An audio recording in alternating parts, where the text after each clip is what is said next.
Hello, everyone. How are you doing? And welcome to another episode of the Dr. Will Show, where we have the discussions that inform, entertain, and empower educators to be the change. I am your host, Dr. Will, and I am here today with Dr. Natalia. How are you doing, Doctor? I'm very, very well, Doc. How are you? Quite well, quite well. Because, you, I guess within the last month or so, uh, defended and everything and got your credentials. How are you feeling? Great, because for me it was such a long journey. I don't know if I told you, I had to write two PhDs.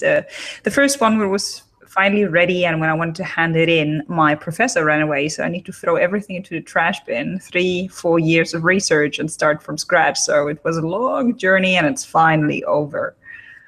So you're a better person than I am, because I'd have gone to them and say, somebody gonna give me a degree today. I'm not starting over from scratch. Exactly. Awesome. Thanks for having you back on the show. I mean, your show was very popular, a lot of hits, and I personally enjoyed having the conversation. So I wanted to have you back on the show. Thanks for that. Awesome. Well, thank you. Now, so for those who are watching and may not have caught the show, will you please introduce yourself? Sure. I am Dr. Natalia Wichovsky, also known as Think Natalia, because nobody can pronounce my last name. And I am a Dubai-based personal branding coach and speaker. And what I do is I take people by the hand and I figure out how they want to be perceived, what image they want to create, and how they do that online and offline and on the inside and on the outside. This is what makes it so interesting. And yeah, I do that since, I think more than 2 years right now. And I found my calling in that. I'm really excited, and it makes my everyday. Awesome. So today, people, we're going to learn how to go all in. If you haven't been following Dr. Natalia, she is very awesome, very inspirational, empowering. I didn't throw this question in to her previously, but I'm going to ask her about the sheer amount of posting she does. Because for me, every now and then, you'll get a something from me once a week or every 2 weeks in terms of my podcast. But every other day or so, you'll see a posting with her and a pic with a paragraph or something that is an empowering message to people. So we'll get into that. But first, I want to start with, what is a typical day like for you, Dr. Natalia? How do you remain focused on what's important and do away with what is a distraction? Oh, that's a good one. So I wake up around 5, 6, and the first thing that I do is meditating. So I sit down for half an hour. At the first 10, 15 minutes, I really focus on breath work, on properly breathing, because I do believe that we run through life hyperventilating, and that the quality of your breath has a huge impact on the quality of your life. So first the breath work, then a little bit of visualization, manifestation. So where do I want to be? Thank you for getting all of that into my life. And after that, I prepare some amazing breakfast, because I'm a foodie, and I do believe that your body is a temple and you need to maintain it. And when you have the right food, when it's healthy, and when you drink enough water, this also has a massive impact on your performance. So after doing that, I usually sit down for 1.5, 2 hours and do my social media work. That means I write something edutaining, I answer questions, I answer emails, I chat, I interact with people, all of that. And then I put everything aside, switch my phone off, and focus the next 2 hours on my thing. And a thing for me is the most important task or challenge that I need to work on at the moment to get to the next step. So a few weeks ago, that was my PhD thesis. Now it's all about the repositioning of the branding. So if I don't do that before 12 p.m., it's not going to get done. And I know that my let's say, performance before reaching lunch is at the highest level. So I focus on that. I have lunch. After lunch, I write blog posts. I prepare for meetings. I meet clients. I coach clients. I come back, go for a walk, or listen to a podcast or an audio book, do some yoga or meditation again, and write my to-do list. And I'm in bed around 9:30, 10ish. So yeah, to answer your question, it's all about habits. It's about routines. And what is very important is that I figured out what my purpose is, what my calling is. And I have a vision board and I look at it daily. And as long as what is up there on that board, so you can see in the corner, as long as not all of that is manifested to my life, I need to go out there and work. And that's my secret on magic. Cool. So in our last interview, you talked about how you left your daily grind in the corporate world to start your own gig.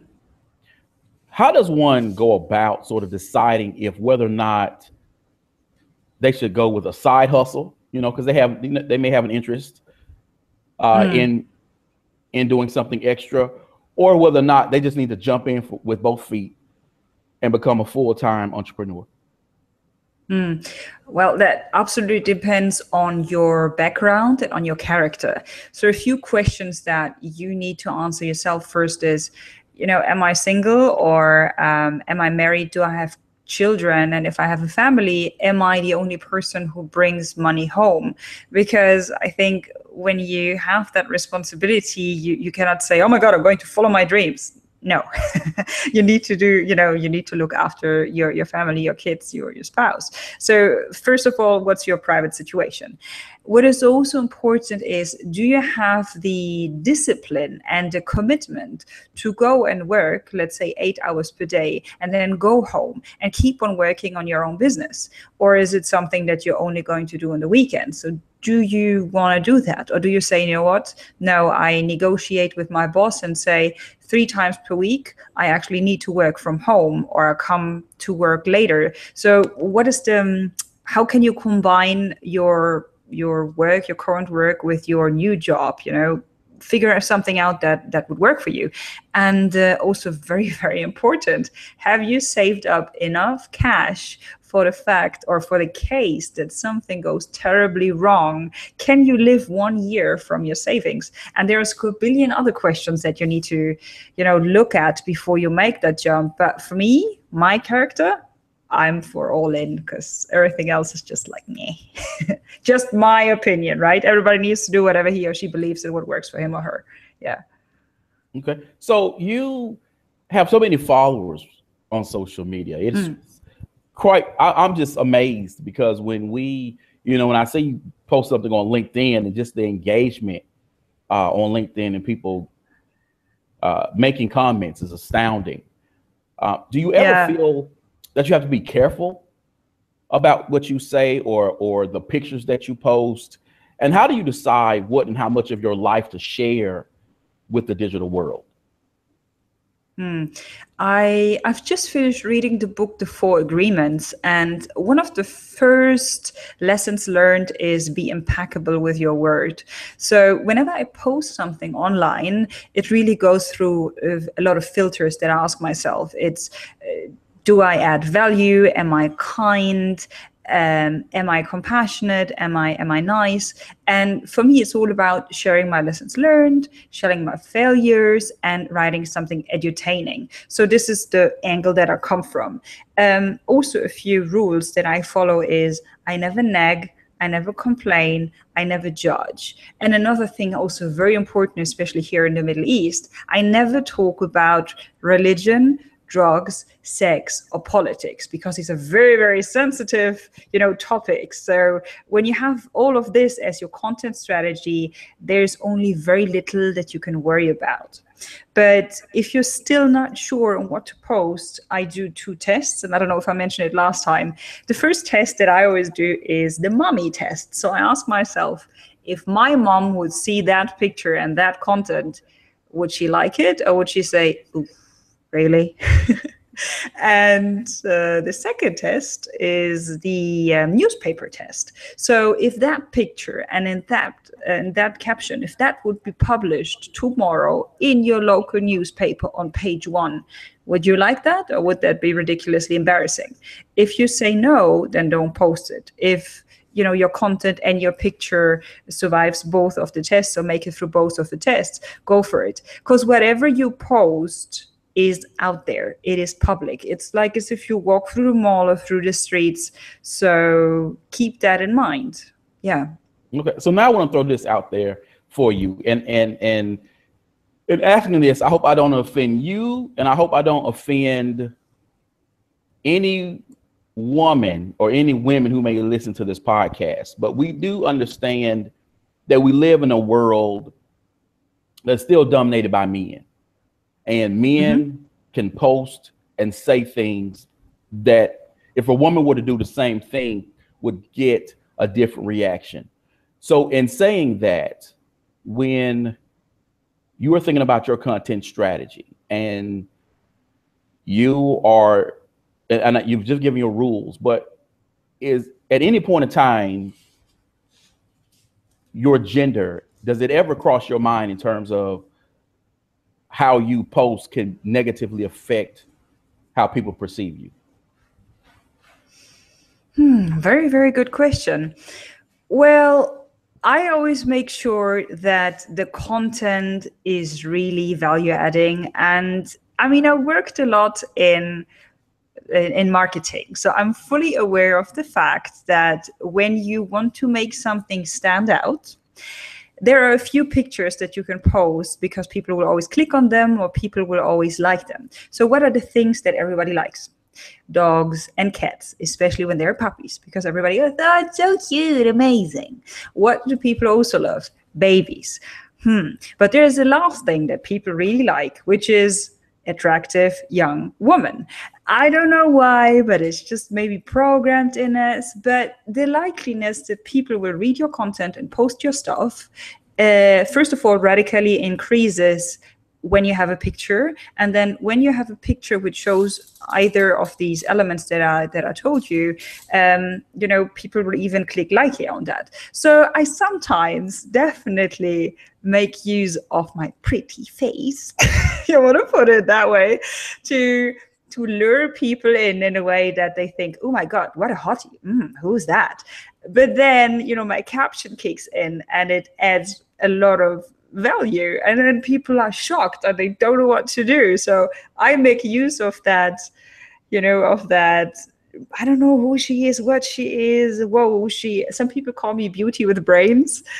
I totally play with that and I absolutely do not have any problem. So as I said, as long as it's in line with my morals and as long as it's respecting also the local rules here, no, I don't think that I need to worry about anything or that I need to change, because people know me for being raw. People know me for being authentic. If you are not at a level where you are fully yourself yet, it might be a little bit challenging in the beginning, but there are so many other female influencers out there who are bubbly and outgoing and smart. I mean, look at Mari Forleo. I think she's a fantastic example. Or Gabby Bernstein. Both fantastic women, motivational speakers, coaches who say what they think and do not shy away from showing their femininity without going too far, if you know what I mean.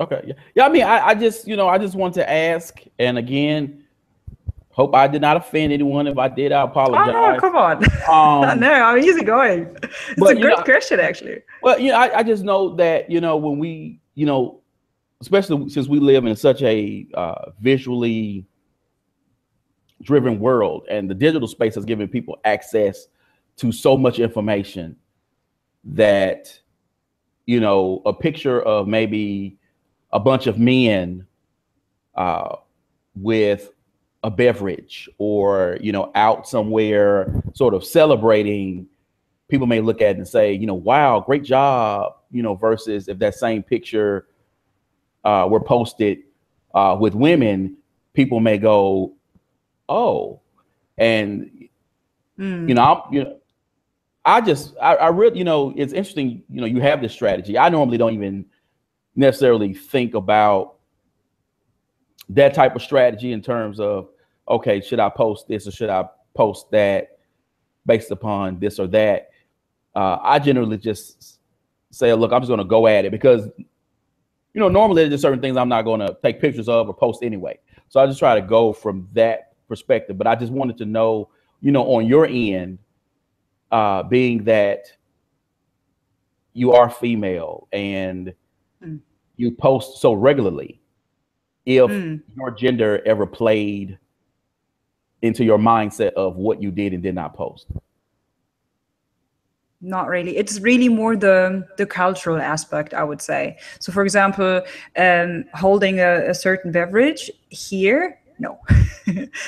And the thing is also, I don't drink. I don't go clubbing. It's like that's a phase that is like long ago. So I don't need to worry about that. But people, especially some of the students that I speak to at universities, I need to make them aware, and I regularly say that. Listen, guys, I don't find it funny and I don't find it fair when you go clubbing and then you post weird pictures of you on Facebook and tag each other when one person is really had enough. That's show a little bit of respect, because once you get it out there, it's out there. It's like, what's your problem? Why are you doing that? It's not funny. It's not cool. Have a little bit of put yourself into the shoes of the other person. Imagine that will be you next time. Oh yeah, oh yeah. I mean, that's one of the reasons why when I give talks on uh, your brand and using digital these tools, I tell people that this goes beyond what pictures you decide to post. We're now living in an era of what I call the hot smartphone. Of everyone has one, so be careful of Mm. how you live your life offline, because you never know what picture someone else takes, what pieces of video someone else takes that can end up Yeah. online and become viral. And now you're in a situation that you may not have ever wanted to be in. Okay. Yeah, definitely. Yeah. All right, people. So we're going to keep. I promise it's going to get a little lighter from here. I didn't want to get. Yeah, too deep into Yeah. all of those topics.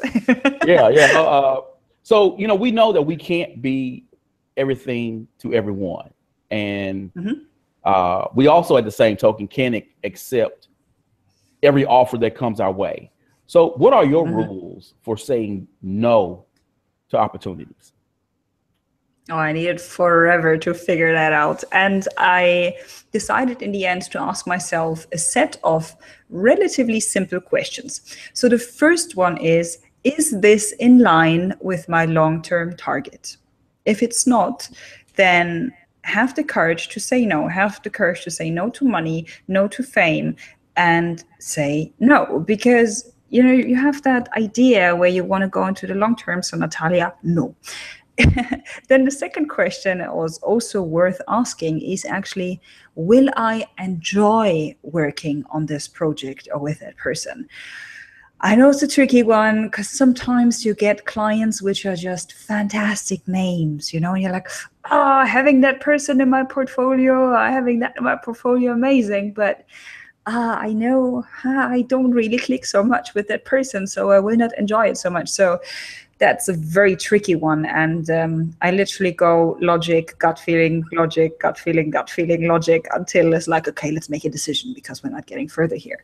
And a very, very, very tricky one that I sometimes ask myself as well is, would you still do that if you wouldn't get paid for it? And that's a slap in the face. That's a reality check. Because if you say no, then like, wow, that means you're selling your soul for money. Are you sure? It's like, how badly do you need it? So yeah, these are the three questions that I regularly play with. And depending on my mindset, I sometimes, of course, still not 100% stick to it, but I'm getting better. And I hope that in the very near future, I'll be very radical and say like, yes, no, yes, no, yes, no, gone. Wow, wow. Uh, so I'm going to go. This one's like nice segue from that question. When Okay. you are working on something, whether it's Hmm. a speech, blog post, or something that you said, okay, this is something I want to really get out there, or I'm working to get here. Hmm. When do you know something isn't working and it's time to pivot? Um, so if I want to be very honest, I wasted a lot of time and money in the past. And since then, I promised myself to not start any article, any speech, any project, anything when my gut feeling from the very beginning tells me, And I trained myself to literally feel that. So when I have huge doubts in the beginning, I really sit down and ask myself, why? Is it fear? If it's fear, then I need to push through it. But if I know from the very beginning that that's not what I want, or that's wasted time, or that's, am I trying to bend myself too much to please somebody? Why am I doing that? So this is when, I don't put myself into this position because I start one step before that. Or to put it the other way around, I give my best to only work on things, on project ideas that excite me or that are in line again with this long-term target. Or ideally they are both. I like it and it's in line with what I do. And when you come from this mindset, something very, very interesting happens. Because when you know I need to finish that, then you will realize that no is not an answer. So you will push through it and you will work on it. And if you realize, nah, it's kind of not working for me, but you need to finish it, then I sit down and have a conversation with that crazy person in my head who says, like, you cannot do it, you're whatever. And I say, what's the problem? How can I help you? How can we sit together and make this happen? Tell me what's not working. And sometimes I get external help. I call, a friend. I outsource this to somebody else. I just commit to making it happen. I'm in a stage in my life where I do not waste, so much energy on stuff that I know will end in a trash bin. I think my PhD thesis was the last thing. Yeah. Okay, so I want to throw this out there for you, since you're saying that. Earlier, you mentioned that you are going through sort of a rebranding process. How often should people assess where they are versus where they want to go? And if they find out that certain things don't align the right way, how should they then go about taking those steps to course correct? So what I've realized is that I've been approached a lot by people to do some more influencing work recently. And that was fun, it was good, but a lot of people are also not willing to pay a high price for that. And I thought, what am I doing? I don't know. And then more and more people started to approach me for this influencing jobs.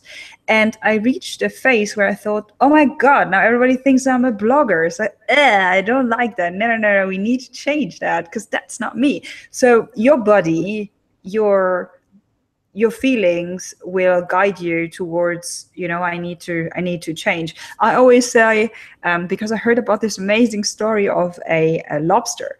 So I always see myself as a lobster, and whenever I have the feeling that my shell is too tight, I just go somewhere and lock myself and get rid of that old shell and then regrow this new shell. And then once I'm ready, I go out there and tell the world. So when you feel in sync with yourself and you have the feeling that the right people approach you and you get the right amount of money and you're working on the projects that feel well, that get you to where you want to be, amazing.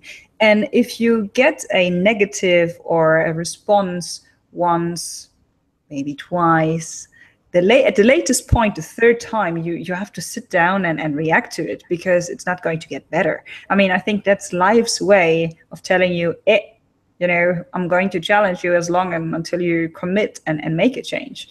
So, and the faster, the better. So go listen to your customers, listen to your gut feeling, listen to what your body tells you, and then have the courage to change.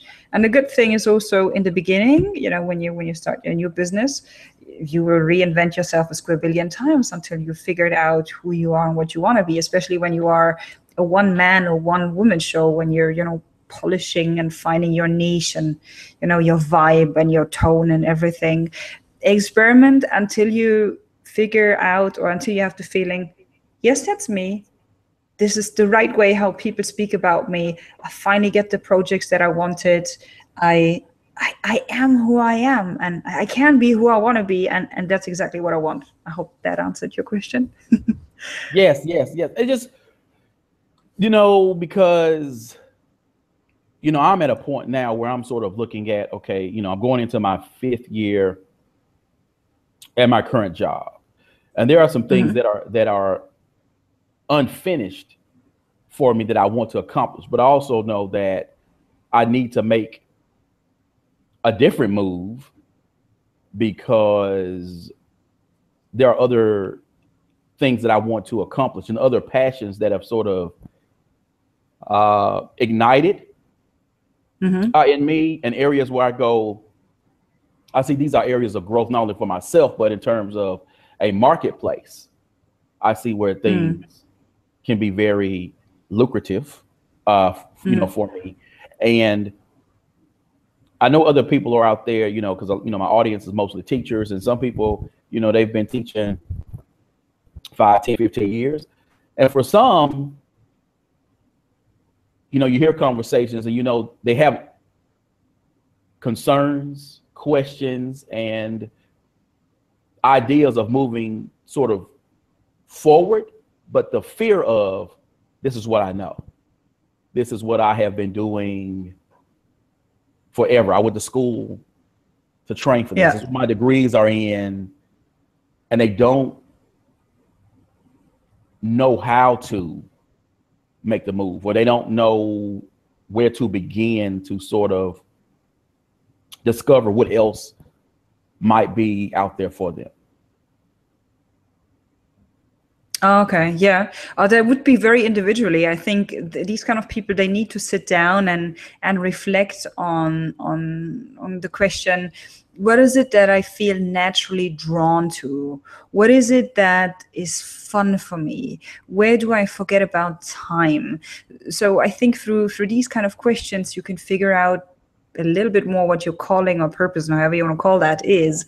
And then put them in a state where you say, okay, and now we forget about everything that you've ever learned, and we assume that you know everything on this planet, and we assume you have all the money in the world, and you have the right gender and the right skin color, and everything is right. We live in a perfect world.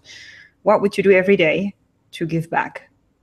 And when you get them into that mindset, from there on, you can say, okay, cool. Good. So let's have a look at where you are today and where you want to go. And then what are the new skills that you need to learn? What are the people that you need to meet? What is the work that you need to do on your own? What is it that you need to outsource? And how can you put that into small packages that do not scare you? And if these guys still say they cannot do it, get them a life coach, seriously, life coach, performance coach, career coach, whatever. These people, they dedicate their whole life to doing exactly that. They are experts of change, and it's absolutely not a shame or nothing to be afraid of to ask for help. I think it shows a lot of courage to admit, gosh, I'm not happy, or I'm really bull myself because I'm so scared of the next jump. But it's okay, because again, it's like we are human beings and we are all scared. So, look these fears into the eyes. And if you don't want to do it on your own, get a coach. Awesome, awesome. So at this point,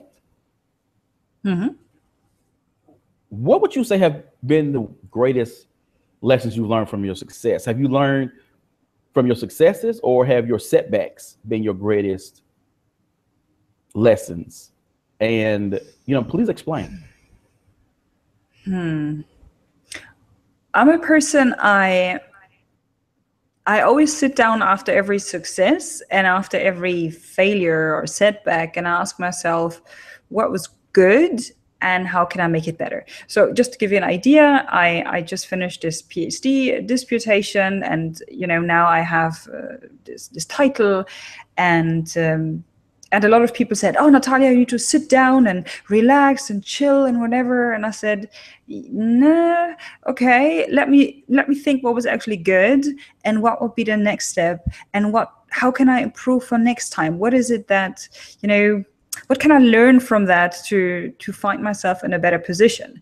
But on the other side also, whenever something goes terribly wrong, I also sit down and say, why did that happen? So to give you an example, I was holding a speech in front of a massive audience, and I assumed that the host or the MC who would talk a little bit about me, would introduce me, he received my bio or my introduction by the event organizer.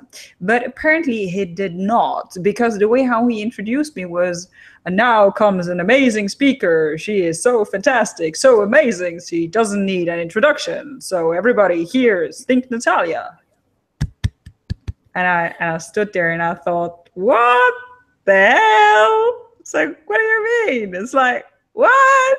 So it's like, okay, just focus and introduce on your own and then start the topic. So lessons learned, never assume anything, and always, before you hold a speech, go up to the MC, say hi, which I did, but also ask, did you receive my introduction? Is there anything you want to know about me? So I would literally say I learned from my failures and I learned from my successes, because it's all about reflection. It's all about sitting down and taking these 2-3 minutes to think, to create awareness and to learn for next time. Awesome. Awesome. I see you have your board in the back, and you mentioned that earlier. Yeah. Before we go, I would like to know, how do you set goals for yourself, and how do you keep yourself accountable? Is that something you do as an inner practice, or do you actually have an accountability partner or a group that will, say, hey, Natalia, you said that 6 months from now you wanted this, but I don't see you working there. What gives? So how do you set your goals, and how do you maintain the accountability to make those goals become reality?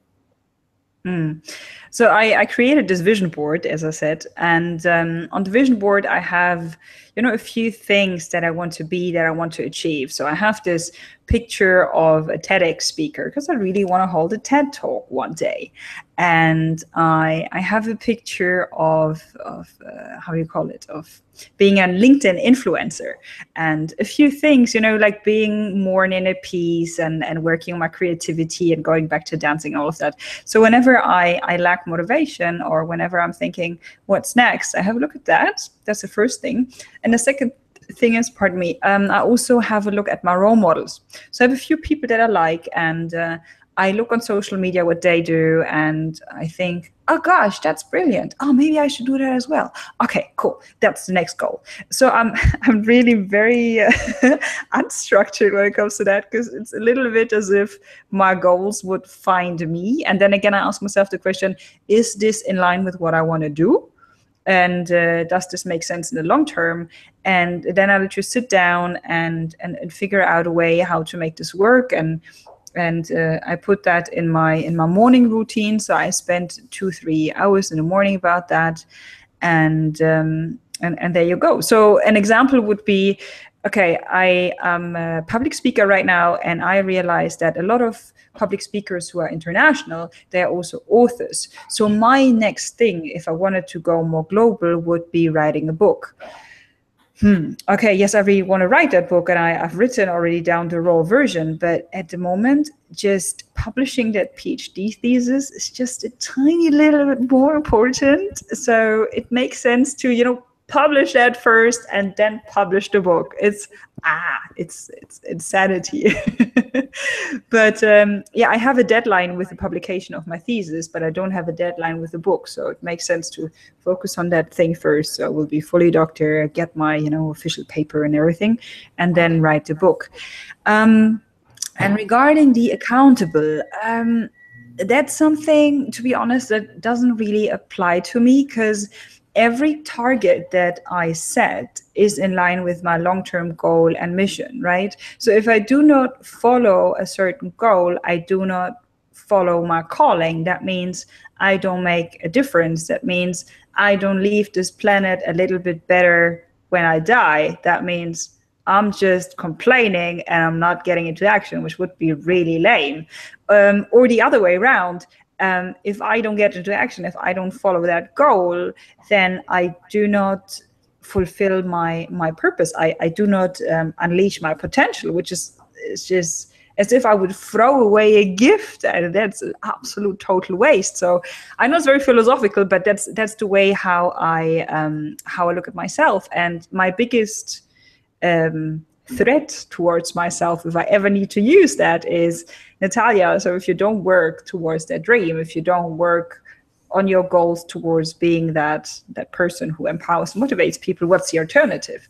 Well, the alternative is going back to corporate life, working for somebody, giving my best to fit in, and then at a certain stage become again emotionally sick, then physically sick, and then, the whole thing again. And I just don't want to go back there. So if I ever need to threaten myself or put that judge or whatever, I remind myself of where I used to be and the fact that I never ever want to go back to that hell. So yeah, this is the way how I look at our accountability. Do you want to go back to your old life? No? Then keep on working. Awesome. Thanks again, Dr. Natalia, for being a guest on the show. Have you ever thought of motivational rap videos or anything, like something like that? Because your groove, your flow is just so amazing. Well, thank you. I have to say alhamdulillah for that. I can take no credit for who I am, but no, I'm just trying. Honestly, I'm trying to get better at this podcasting thing, and I'm looking more into the digital space to write articles and to do webinars, to teach online as well, and teach and deliver online courses. Because my next gig after my current one is I want to work at the university level, teaching or running some sort of department that deals with digital learning or professional development, or because I love the digital space. And one of the great things about me, because I earned my doctorate online, was, when I think about my experiences, it's much like being on Twitter, because my classmates, were superintendents and principals and deans at universities and professors and teachers, but we were spread out around the country. So as we were going through the research and discussing these topics, everyone came in from experiences from their own school, their district, their situation. So it enlivened and enriched the discussion, because it wasn't us in a room from the same local area talking about the same things. So it was, and so that's why I love the online space so much, because you have that difference of experiences. Because even where you are now, you're from Germany, but now you're in Dubai. And so all of those experiences, while you're in Dubai, you're still bringing the German experiences with you. And while you are in Dubai having those experiences, when you get online, you're bringing all of those experiences, with you, and people get to learn and engage with you and get a perspective that they don't have, like from someone like me here in Mississippi. So that's where I want to go. I thank you for the compliment. But again, I must You're welcome. Say alhamdulillah. It's just for me. I have to. I just love the online space and learning and all those things. But I'm not Jay-Z. I don't know if I can be a motivational speaker. I'm not there yet. So not that I even dream about it, but I'm definitely not there. Okay. Oh, you can. Let's see. Let's see what life throws at you. Let's see how you develop, what kind of people you meet, and take it from there. Excellent. All right, people. Now, I have exciting news. You are the first people who are watching this podcast that will be able to listen to my podcast on iTunes. That's right, people. The podcast is now on iTunes. It's still on SoundCloud, but it's on iTunes now. And you know how I do it around here. It is going, the video is going to be on YouTube. Please subscribe to my channel. And it's going to be on my blog as well. And for those of you who you have a commute, you want to work out, maybe you just want to clean the house, you want something in the background, my podcast is available on SoundCloud and iTunes, and please subscribe to the iTunes as well. So thank you again, Dr. Natalia, for being a guest on the show. And as always, people, thank you. Invest in you, eat in you. Peace.